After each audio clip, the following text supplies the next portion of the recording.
they have a difficult time comprehending other realities. I hope that's fair.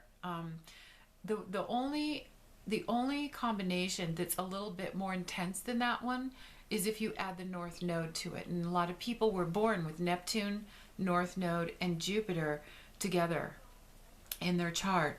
When I see that, I understand that there are big pieces of practical education that have been missing in that person's childhood. That it doesn't make the person handicapped or anything like that. It just means that there's a myopic and kind of innocent attitude and perspective, a cluelessness about certain things, but they could be incredibly powerful with other things and successful. So Donald Trump's Neptune, Chiron, and Jupiter are in his house of money, business, and ownership, owning things, negotiating, collaborating, and seeing if I have good motives, or if I'm being logical and I'm offering a deal someone can't refuse. Why aren't they liking me? Why aren't they working with me?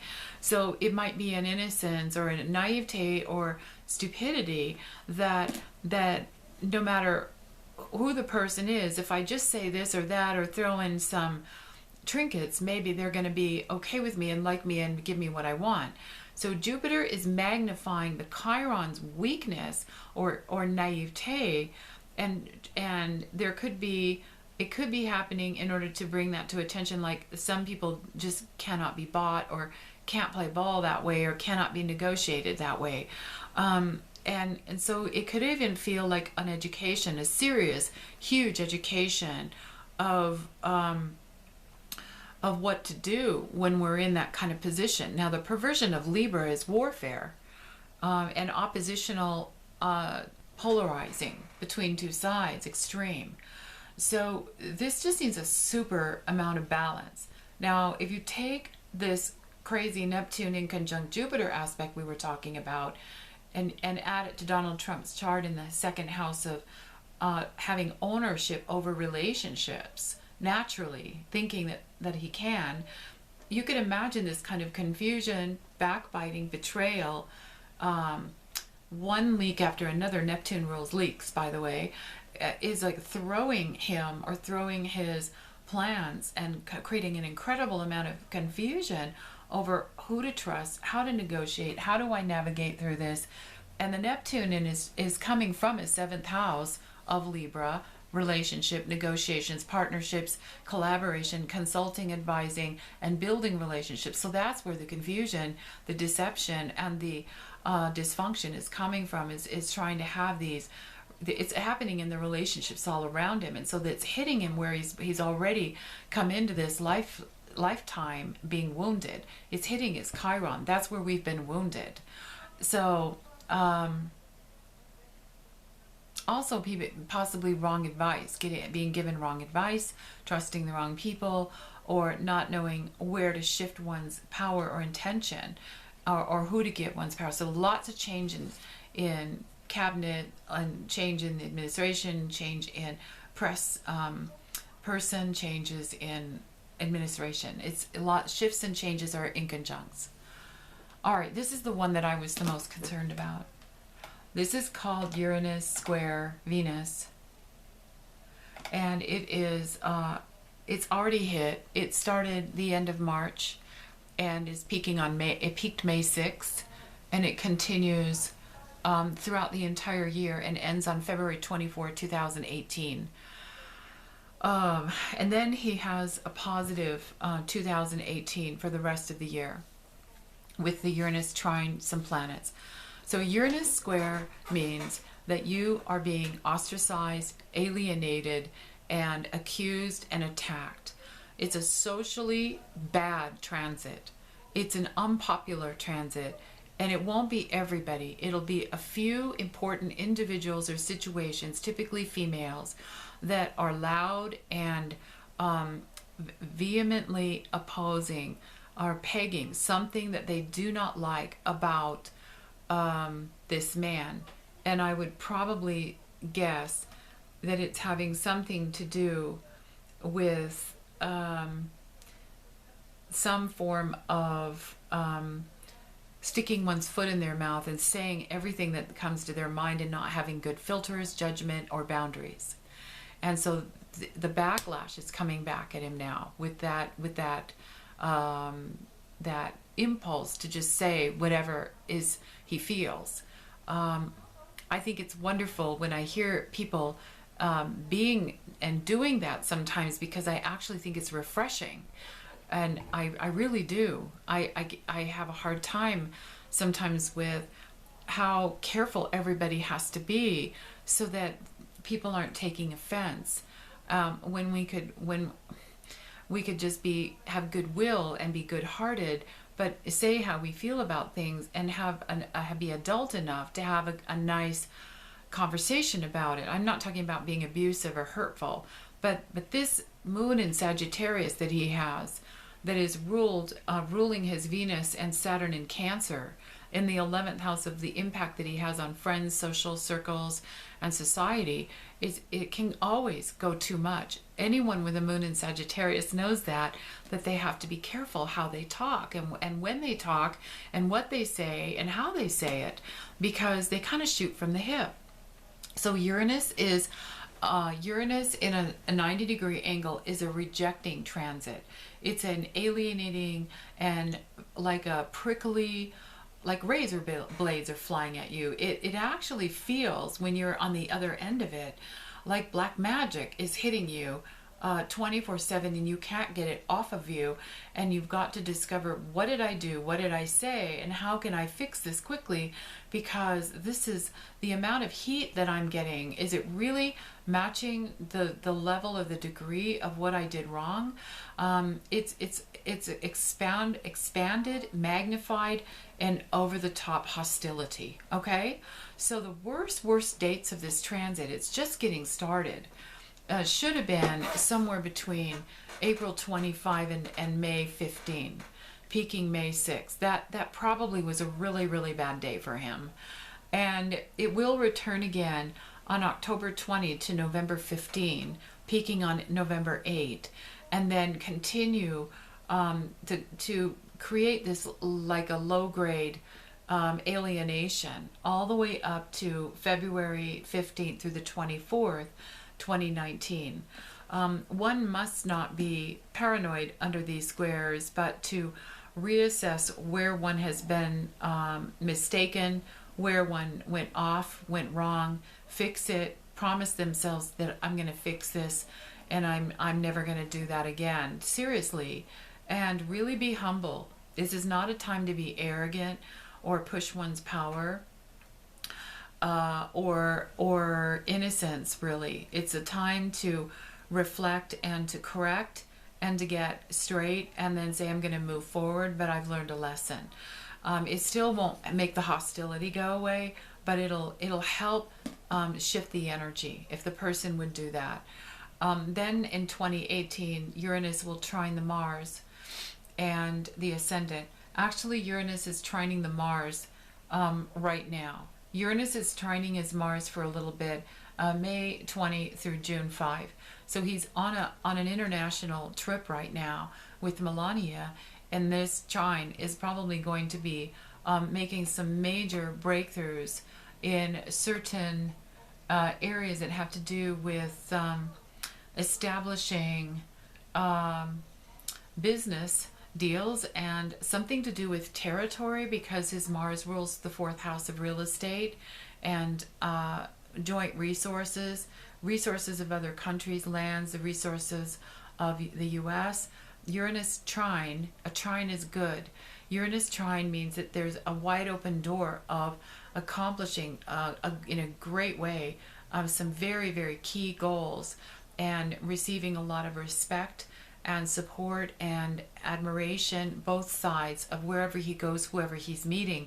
There's an incredible amount of power and liberation, and he's being liberated and cut free from some problem that has been looming on his mind up until that point. I don't know what this is, because Neptune's inconjunct the Jupiter, so will anybody even really know all the details until after the 4th of July? But however, this is an upswing cycle right now that's giving him some space to accomplish a particular thing that he has total freedom to achieve. That's quite the opposite of what he's been in.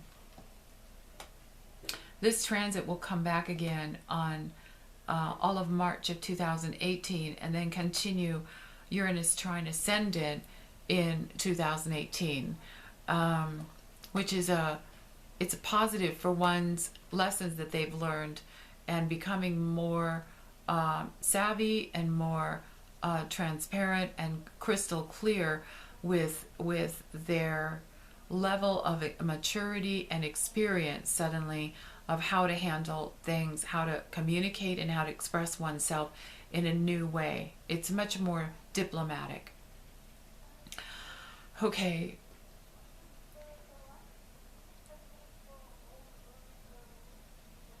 Oh, there was one more thing. So I wanted to make a video in April 8, 6, 7, 8, but I didn't have the time to do it. This is a transit of Saturn in conjunct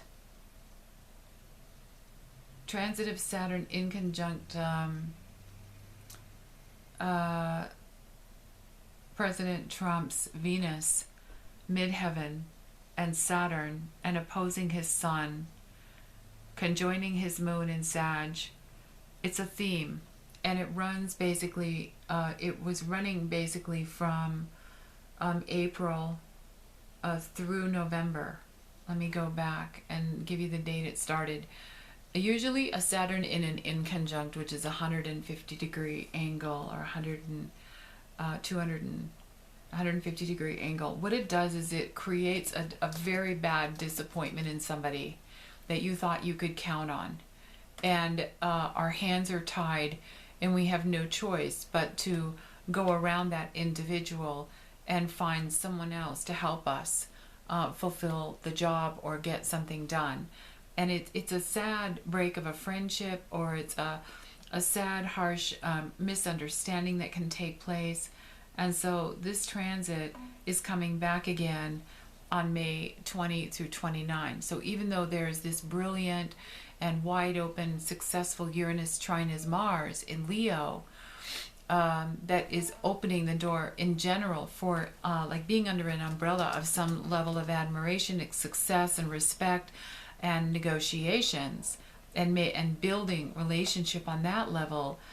He is going to be having one disappointment somewhere that just doesn't feel good. It's not working right, and it's very frustrating, and that's going to happen exactly on May 29. That's the exact peak date. So I would be advising somebody who is going through this to have a backup plan and try to disengage from that situation very quickly and go another route and just let it go. It typically is nothing personal usually. But when you're the President of the United States, it's most likely always personal, of something that is someone's agenda clashing with his agenda. But actually, as I'm thinking about it, it's some person or country's leader's agenda and hands tied about what they're having to deal with on their plate, and that they literally cannot give him what he's asking for at that time, and there's nothing that President Trump can do about it. So that's happening around the last 4 or 5 days of May, the first 2 days of June. Usually we do feel a little bite with this inconjunct, and it hurts and it's emotional, and then we move on. So it's important not to be too triggered or angry or take it too personally. Venus and Cancer people take things very personally.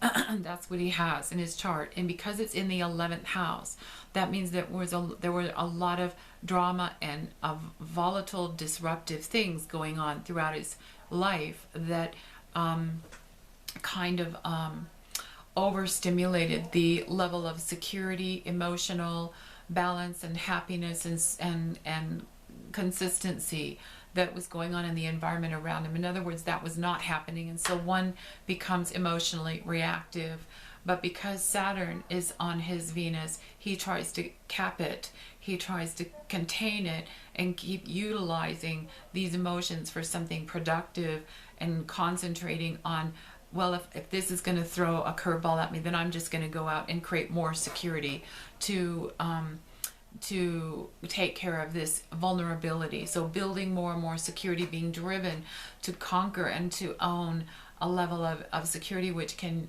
be many things. It doesn't have to be money, real estate, property. It could be a lot of things, especially the way maybe he even wants to raise his kids or deal with his friends, his close friends and alliances and associates. So anyway, Saturn is in conjunct that Venus right at that time, and it's also going to happen again on November. It's going to come back again on November 12th. There was something else that was going on.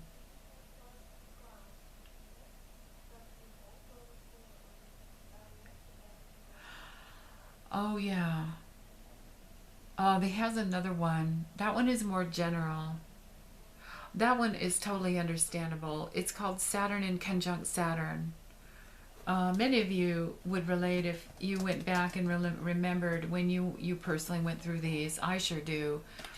You're put in an environment where you're stuck between a rock and a hard place, and you know how your life is supposed to be run and how you're supposed to feel. Because you have a sense of when you're on target with your life purpose or not. And what's happening with this particular transit is you're stuck in an environment that feels foreign to you. It's not necessarily what you would have chosen to do and to put yourself through, but it's like karma. It's like you have no choice, and you're doing it for a higher purpose. So guess when this started? January 20, 2017. And it kicked in right away and then went right into the first peak of the Saturn in conjunct Venus, which is someone letting you down and not being there for you. And again, it doesn't have to be personal. So he's back in this same repeat, only a little bit more difficult, May 29 up through June 25. And then it returns the third and last time, October 18 through October 30. And then he's out of it. So forced obligations to comply with restrained and frustrating circumstances is the theme of this in conjunct. The biggest one that is important to talk about is the Saturn opposed the Sun. So this sounds bad, but actually for the soul who gets this opposition, it's the forced contrived, the forced pressure. It's a pressure upon the individual to jump through the hoops that are inevitable. You have to jump through these hoops and take a deep breath, shut one's eyes, and jump through these hoops of the inevitable next steps that have to be made. And I'm not trying to say that they are legal steps or the impeachment steps or anything like that. They could be but there is something that he has to do, and he has to face it and do it. And we get these, all of us get this every 29 and a half years. So he's having this. The first one was January 14 through the 20th, 2017. The second one is another reminder, like a nudge, like you don't forget, there's no way to get out of this. If you want to go from this level to this level, you've got to jump through this hoop. You've got to go through the eye of the needle, and you're going to have to make sacrifices and just do it. Even though you don't know how you're going to do it or what's involved in it, what's on the other side, there's no choice. You have to go through this. And that's going to be on June 25 to July 15. The last one is going to be on September 27 to October 11, peaking exactly October 11, and that will be typically the most important date when he will completely understand what it is, how it's going to happen, who he has to collaborate with, what he's got to do, what action he has to take that he doesn't really want to take. It's so uncomfortable, but something's leaving him no choice. So that date would be really amazing to watch. What is it that he is being forced to accept and move through? Typically, for just spiritually speaking, level of their life, their responsibilities, so that they can move forward with being more effective, more accomplishing. And it does have something to do with communication, with reporting facts, with expressing oneself, giving one's opinion, and being what we call in alignment. So, okay, that is enough for now. I'm going to sign off, and sorry this was so long-winded, and I wish you the best and have a beautiful week and last cycle of May. I'll talk to you soon.